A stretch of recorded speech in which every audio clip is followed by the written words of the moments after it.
വന്യമൃഗങ്ങൾ പ്രത്യേകിച്ച് ആന ഇറങ്ങാതിരിക്കത്തക്കവണ്ണം ഫെൻസിങ് വേണം. ഫെൻസിങ് മാത്രം പോരാ, ട്രെഞ്ചും ഉണ്ടാകും. ട്രെഞ്ചിൻ്റെ അരികിൽ അടിയന്തരമായി ഫെൻസിങ് നടത്തണം.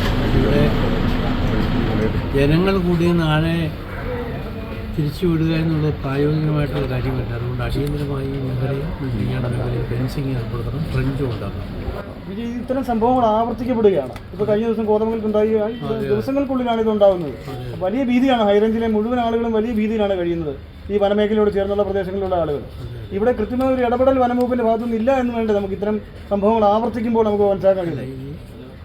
ഈ വനം സംരക്ഷിക്കുന്നതോടൊപ്പം വന്യമൃഗങ്ങൾ ജനങ്ങൾക്ക് ഉപദ്രവമായി തീരാതിരിക്കത്തക്കവണ്ണമുള്ള നടപടിയും കൂടി വനംവകുപ്പ് സ്വീകരിക്കണം.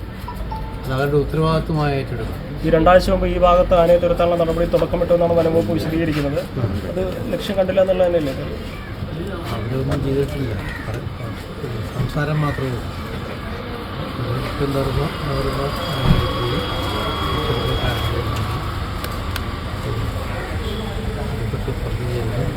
വനംവകുപ്പ് അടിയന്തരമായ നടപടികൾ സ്വീകരിക്കും. ഒരു സംഭവം ഉണ്ടാകുമ്പോഴും ചട്ടപ്പടി പ്രഖ്യാപനങ്ങൾ മാത്രമേ ഉണ്ടാവുന്നുള്ളൂ. കുട്ടമ്പുഴയിൽ ഉണ്ടായപ്പോഴും സംഭവിച്ചു, ഇവിടെ ഉണ്ടായപ്പോഴും പറയുന്നു അന്വേഷിക്കുന്നുണ്ട് എന്നാണ് വനംവകുപ്പ് വിശദീകരിക്കുന്നത്. ഇത് മതി? തീർച്ചയായിട്ടും പോരാ, ഫലപ്രദമായ നടപടി തന്നെ ഉണ്ടാകും.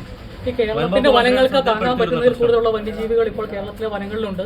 ഈ കേന്ദ്ര വനം വന്യജീവി സംരക്ഷണ നിയമത്തിലൊക്കെ ഒരു കാതലായ മാറ്റം ഉണ്ടാവേണ്ടത് അത് വേണം. ഒന്ന്, മൃഗങ്ങൾക്ക് വനത്തിൽ നിൽക്കത്തക്കവണ്ണമുള്ള സാഹചര്യം ഉണ്ടാക്കണം. വെള്ളം വേണം, തീറ്റ വേണം.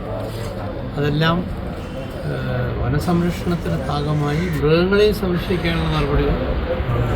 ഏറ്റവും പുതിയ വാർത്തകളും വിശേഷങ്ങളും വിരൽ തുമ്പിലറിയാൻ സീ മലയാളം ന്യൂസ് എല്ലാ ഡിജിറ്റൽ പ്ലാറ്റ്ഫോമുകളിലും ലഭ്യം.